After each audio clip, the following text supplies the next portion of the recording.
Ouais, franchement, j'ai besoin d'encouragement. Allez-y. C'est bon. Alors, si vous voulez, pour la soirée, on peut définir un code. Quand vous êtes content, il faut choisir un bruit. Par exemple, là, vous êtes content? Ouais, ou tu veux faire choisissez, vous voulez tous vous aligner sur le ouais comme ça? Vous êtes content? Et si vous êtes pas content, par exemple, la démo, elle va trop vite, faut ralentir, vous voulez faire quel bruit? Ça ça honnêtement, moi enfin après, moi je suis pas speaker, mais les speakers, ils vont avoir du mal si tu fais ça.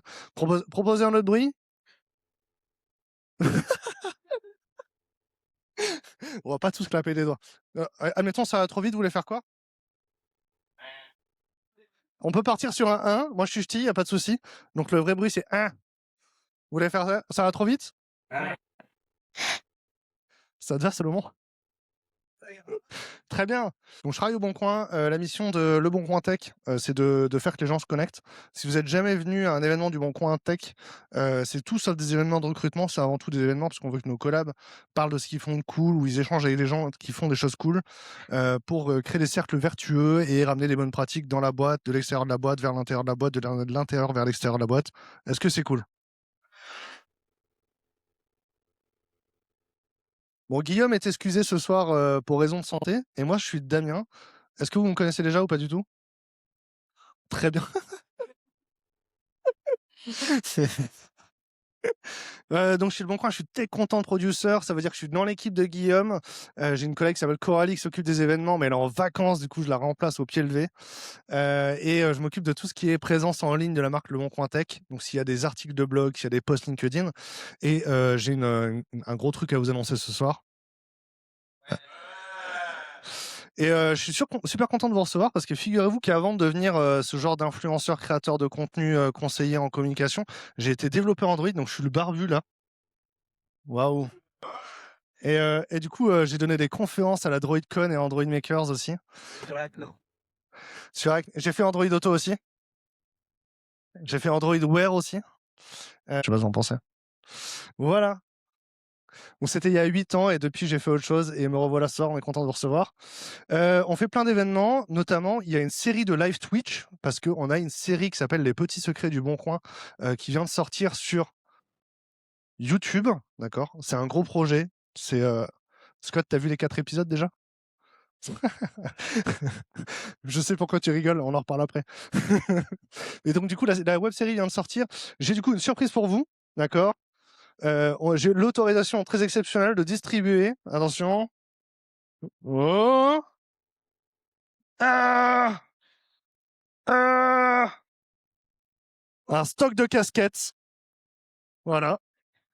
Donc vraiment, il y en a pour tout le monde dans toutes les couleurs, d'accord? Je peux en jeter quelques-unes, mais c'est quand même vachement mieux si je les pose sur le bar. J'en jeté? Hop là! Ah, Elliot. Hop là! Par là-bas. Je l'ai vraiment jeté sur le mec qui était en mode me le jette pas dessus. Il a l'air content de l'avoir reçu. Franchement, c'est des super casquettes. Moi, je les portais toute la journée, elle est bien. Je les mets sur le bar. Ce que j'ai à vous dire aussi, qui n'a pas de ticket pour jeudi à la Android Maker DroidCon? Vous êtes 2, 3, 4. Il faut que vous fassiez un tweet ou vous m'envoyez un mail si vous n'avez pas Twitter. Faites un tweet sur qui mentionne Le Bon Coin Tech. Et j'ai un ticket à faire gagner ce soir. Je ferai la loterie avant de partir. Est-ce que c'est cool? Très bien. Est-ce que vous allez à Devox? Ou est-ce qu'il y a que des développeurs Java à Devox? Il y a des développeurs Kotlin un peu. Mais en tout cas, on sera au meet and greet à Devox et on met des glaces à disposition. Est-ce que c'est cool? Animateur de fête foraine. Et donc, pensez à nous suivre un petit peu partout. Vous pouvez suivre ce QR code. Et on est vraiment très content si vous relayez la sortie qui est sortie sur les échos. N'hésitez pas à faire un selfie avec votre casquette en mentionnant la chaîne YouTube des échos. La série est vraiment cool, honnêtement. Le premier épisode, c'est comment Le Bon Coin s'est fait hacker. Ça a l'air dramatique comme truc, mais je vous promets, c'est une histoire où les gens sont heureux à la fin. Est-ce que c'est cool? Ouais, je te donne la suite. Hop, Alexandre, à toi. Ouais. C'est un sujet important. Wouh! Eh bah, bonsoir à toutes et à tous. Je pense qu'on peut faire un re-round d'applause pour Le Bon Coin Tech et Damien qui nous accueillent très gentiment ce soir. Donc bienvenue au meet-up du POG chez Lebron Tech. Ce soir, on aura deux excellents speakers qui vont nous parler de sujets très intéressants. Et en plus, jeudi et vendredi, si vous voulez, vous pouvez nous rejoindre à Android Maker si vous n'avez pas encore vos billets. C'est pas le bon bouton. Si vous n'avez pas encore vos billets, vous pouvez aussi les prendre là, après avoir tenté la cagnotte de Damien. Dans l'ordre, hein. Pardon, juste avant, oui, c'est bon. Si jamais aussi, demain soir, vous ne faites rien, il y a Martin, qui organise une super croisière avec certains speakers, d'Android Maker.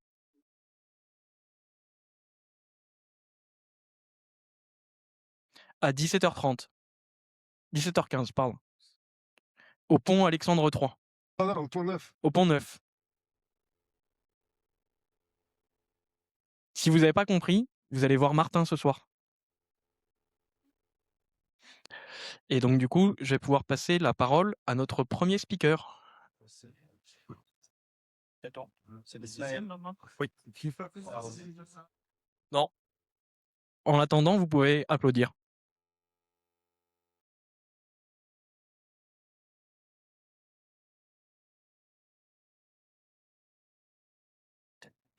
Tes slides là, si tu veux.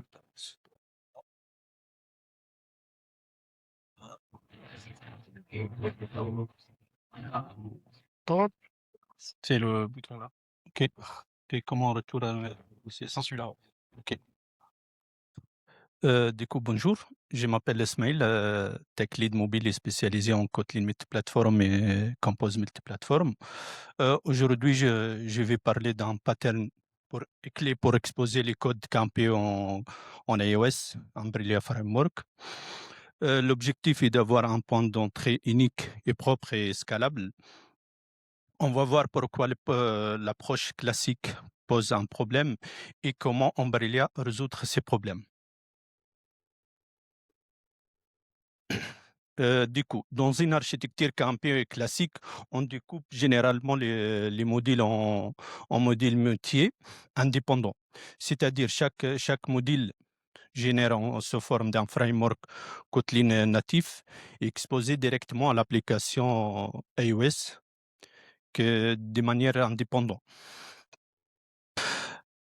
Sur les papiers, c'est propre, mais côté iOS, ça implique une multiplication des frameworks, une multiplication aussi de scripts Gradle pour gérer côté Xcode et une dépendance manuelle côté iOS. Cette complexité, ça arrive progressivement. En premier temps, on a une multiplication naturelle des modules. Ensuite, chaque module chaque module génère son framework Kotlin natif d'une manière dépendante qui implicite ou qui implique d'avoir plusieurs ou une fois que les Kotlin runtime. Du coup, j'ai oublié de poser les questions. Il y a des gens qui connaissent c'est quoi Kotlin runtime ou pas? Ou des gens qui ne connaissent pas. Du coup, les Kotlin runtime, c'est correspondant à l'ensemble des composants internes embarqués avec les codes campés côté iOS. C'est tout ce qui est les gestions des mémoires, les coroutines, les threads et les bibliothèques standards de Kotlin. Enfin, côté Xcode, chaque ajout d'un module, ça implicite ou ça obligé de faire des modifications côté iOS, des configurations manuelles. Les résultats, une architecture modulaire qui devient difficile à maintenir côté iOS. Concrètement, on observe trois problèmes immédiats. En premier temps, ou au premier problème, les scripts Xcode qui se multiplient sans automatisation, aucune cohérence et un risque d'oublier de config à chaque itération. La deuxième problématique, on va voir plusieurs imports côté Swift qui devient illisible avec un import par module. Du coup, les développeurs iOS, ils ne sont pas fans d'avoir plusieurs imports comme côté Android. Et enfin, les plus critiques, des crashs à l'exécution inattendus, alors que tout compile correctement. C'est pas un problème de code, mais c'est là que le problème il commence. Ouais. Le problème principalement, il est d'application de runtime Kotlin. Comme on a dit, chaque framework embarque son propre dépendance et son propre runtime Kotlin. C'est-à-dire, par exemple, si on a un module qui dépend du lib, par exemple, le Kitor, du coup, on va voir ça de cette lib deux fois ou trois fois, ça dépend du nombre des modules. Autrement dit, les runtime Kotlin est embarqué plusieurs fois, une fois selon le nombre de modules qu'on a, c'est qu'on train des conflits de langage, des duplications des samples et des comportements instables. C'est une limitation déjà qui est connue et qui est documentée côté Kotlin natif sous la numéro 4DD54. Donc, le problème n'est pas dans les codes, mais c'est l'architecture qui fait ça. On passe maintenant à la solution. Il existe des approches. Un framework dynamique qui permet de stabiliser les runtime, résoudre les crashs, mais conserve la duplication des runtime. Aussi, conserve la complexité d'Xcode avec un script et un import et dégrade la performance de l'exécution. À l'inverse, avec Umbrella Framework, on a un seul runtime amélioré, avec un seul runtime qui améliore la stabilité, aucune duplication de runtime. Côté complexité, on passe d'un seul script et un seul import. Donc, ça permet d'avoir une intégration plus simple côté Xcode et aussi des performances optimisées. C'est aujourd'hui l'approche. Attends.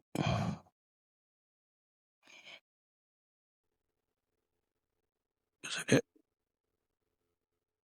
C'est aujourd'hui l'approche la plus robuste et stabilisée et scalable, l'Umbrella Framework. Du coup, c'est quoi Umbrella Framework? Umbrella Framework est un framework qui encapsule plusieurs modules et l'exposé via un point d'entrée seul. Côté iOS, on voit qu'une seule framework à gérer et à intégrer en seule fois et après on s'en fout que du nombre de modules derrière ça. Ce n'est pas un hack, c'est un pattern utilisé par Apple lui-même. Par exemple, avec l'UIKit, on capsule la complexité en interne pour exposer un API propre. Du coup, on va voir maintenant l'architecture. Dans cette architecture, on va voir tous les modules KMP sont exposés dans un seul framework Umbrella. Après, on va voir les techniques, comment on fait ça. Mais le principal, c'est tous les modules KMP et sont sous la module Umbrella. Donc, côté l'application iOS, l'application iOS dépend uniquement d'un seul framework, un point d'entrée unique, et comme je vous dis, un seul framework à gérer côté Xcode. Et surtout, le point important dans cette stage, qu'il ajoute dans de nouvelles features ou nouvelles modules, ça nécessite aucun changement côté config Xcode. On gagne déjà immédiatement en scalabilité et en maintenabilité. On passe maintenant à les étapes de configuration. On va voir trois étapes de configuration. Première étape côté Gradle, les modules Umbrella sont réalisés toutes les exports. À peu près, je ne sais pas, il y a des gens qui connaissent déjà les KMP ou non. Sinon, on a des parties de script Gradle. On a les parties où on déclare les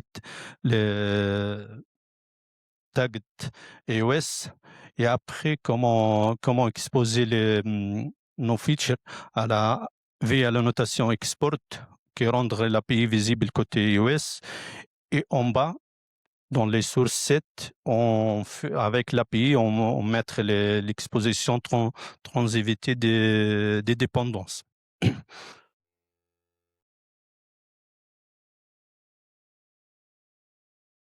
Point important, toujours il faut faire attention à compiler ou à combiner les exports et API pour garantir une exposition correcte des symboles. Passe maintenant à la deuxième étape, les configurations Xcode. On passe dans plusieurs scripts à un seul. Du coup, un seul commande graded c'est fait pour générer et signer notre framework. C'est déjà éliminer les erreurs humaines et les oublier dans les builds si on ajoute un nouvel module. Et surtout, pas besoin de modifier l'Xcode à chaque nouveau module. Et comme vous voyez dans les scripts, au début, ce qui est commenté, c'est les commandes pour générer plusieurs modules. Juste, j'ai mis des modules, mais après, si on insère les façons classiques, on va voir jusqu'à une fois. Et en bas, on a la seule commande qui permet de générer notre framework Umbrella. Maintenant, côté Swift, on va simplifier l'usage de nos devs iOS. On va voir un seul import. Toutes les features campées ou le module campé sont accessibles via cette point d'entrée unique. On élimine complètement les imports de type import feature X à chaque création de fichiers. Du coup, c'est ça les devs iOS, ils adorent ça, d'avoir le minimum d'import. On passe maintenant à les avantages et les inconvénients.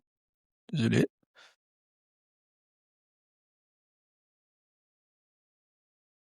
On passe maintenant à les avantages et les inconvénients.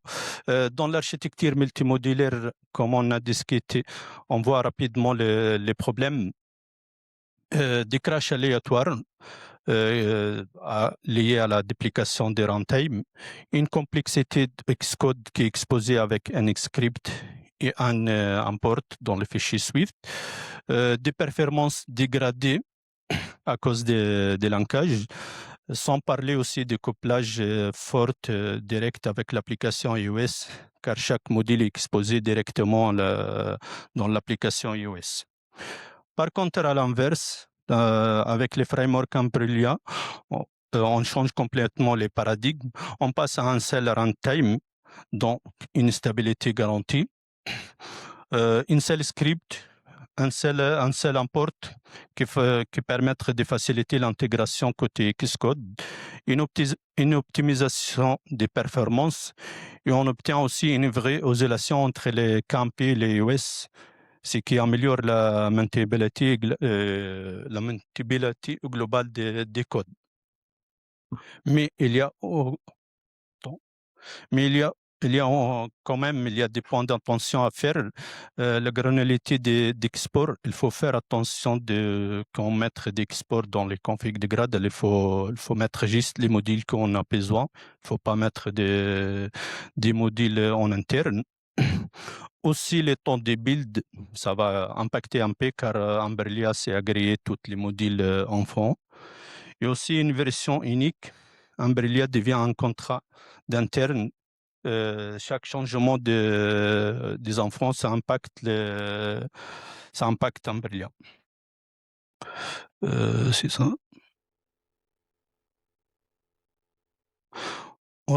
Si on résume, on change d'une complexité difficile et diffusée et difficile à maîtriser à une complexité centralisée, maîtrisée et contrôlée.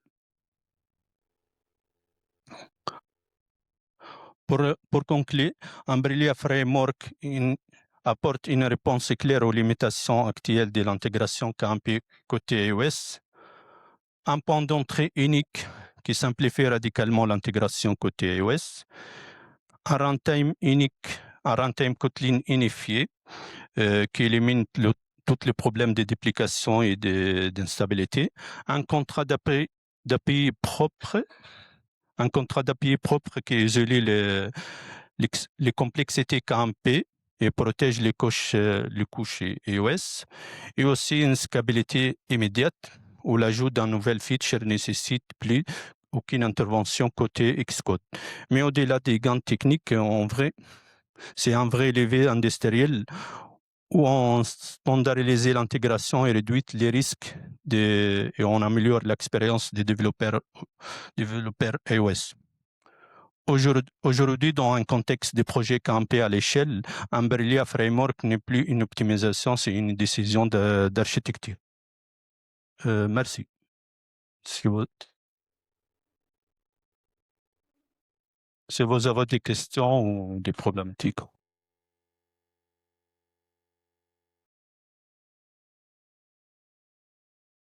Est-ce qu'il y a des questions? Il y a un œuf de Pâques pour la première question. T'as deux micros? Voilà, c'est ça. Vous avez deux micros, question-réponse, merci.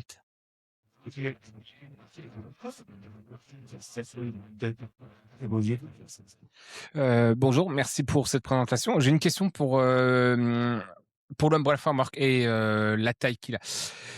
En gros, toute l'interface que vous exportez, donc tu as montré dans le Gradle, et génère un Umbrella Header, littéralement, qui contient une interface de développement compatible avec Swift.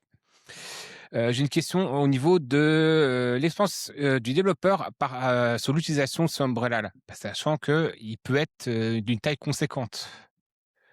Genre du style 20 000 lignes. Comment est-ce que de votre côté, vous n'expériencez pas des problématiques d'autocomplétion, de build, etc. en tant que développeur iOS? J'ai pas bien compris ta question. Le but d'un Umbrella Framework, c'est d'agréger tout ce que tu as envie d'exposer aux développeurs iOS. Ouais. Voilà. Donc, et ce Umbrella, Kotlin va générer un header en Objective-C qui peut être énorme. Ouais, pour certains projets, il peut avoir 20 000 lignes, 30 000 lignes ou 10 000. Tout dépend comment on le gère, le framework est géré. Donc, question sur les performances en tant que développeur iOS d'utilisation du Umbrella Framework. Mais après, si je vais parler de mon expérience, la dernière c'est chez Europe 1, on a fait comme ça et tout passait bien. Réellement, j'ai pas des chiffres de côté performance ou tout ça, mais je parle surtout en termes d'expérience développeur, c'est-à-dire le développeur natif qui va l'appeler en SwiftUI ou qui appelait ce Umbrella Framework. Côté expérience développeur, c'était bien expliqué, toi, comment les méthodes à utiliser, les classes à utiliser, tout ça. Ils n'ont pas besoin d'aller chercher dans le code Objective-C qui est exporté, tout ça. C'est-à-dire, ils sont voir directement les façons comment tu intègres ta fonctionnalité. Donc, tout était documenté dans de ton expérience, tout était déjà pré-documenté quand vous livrez au développeur iOS le module du Umbrella? Oui, on essaie de documenter les plupart des choses, surtout les choses importantes et tout ça, et même soit de documentation dans les codes, soit de documentation de d'autres endroits. Parce que moi, d'expérience, pour utiliser le Xcode, a tendance à galérer à faire de l'autocomplétion sur ce genre de fichier. Ce qu'on peut dire, c'est que Xcode a tendance à convertir donc l'Umbrella Header Objective-C en code Swift, et ensuite, il y a l'autocomplétion qui va accéder à ce contenu-là. Et l'expérience, malheureusement, c'est que Xcode galère beaucoup. Est-ce que tu as déjà rencontré ce genre de problème? Oui, ça, on a surtout les changements de nommage des méthodes. Par exemple, c'était une méthode avec des attributs, je pense, qui peut être nil. Il ajoute, par exemple, si j'ai mis get et entre parenthèses, par exemple, âge, ça va être get-âge, ça ajoute. Au début, on a galéré un peu, mais après, quand on a compris la chose et on a maîtrisé la chose, du coup, ça allait simple. Ok.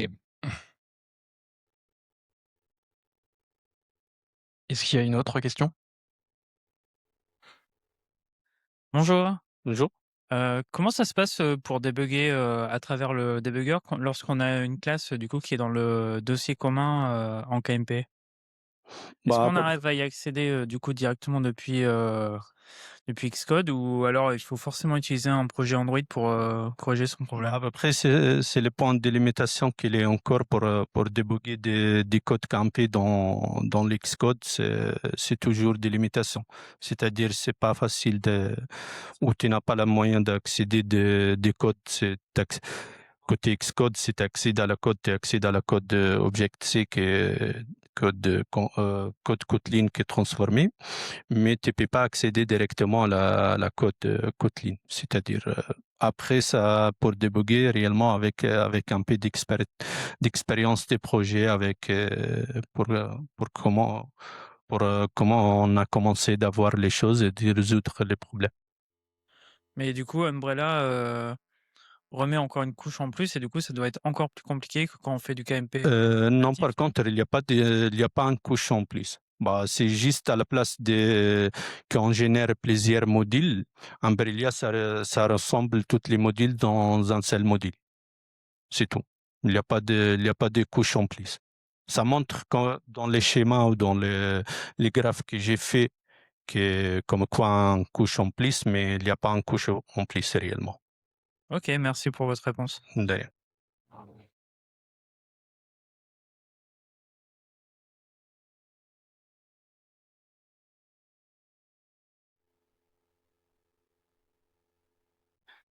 Merci pour la présentation. Moi, j'ai juste une question sur l'avenir de framework Umbrella. Est-ce que c'est quelque chose qui devient le framework obligatoire ou JetBrains, par exemple, elle travaille sur d'autres choses qui sera le futur framework utilisé pour camper?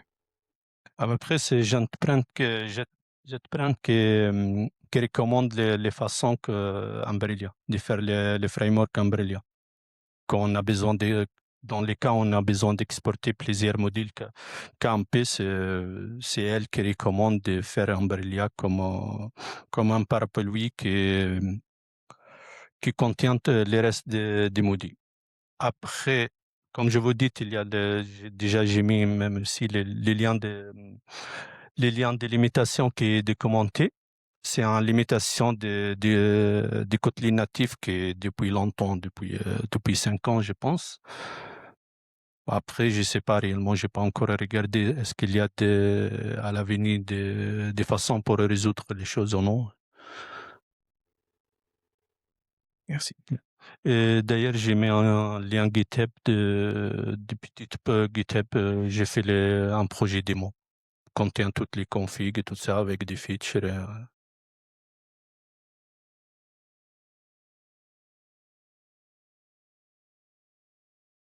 Bon, bah, merci beaucoup. On va pouvoir passer au second talk. D'ailleurs. Merci.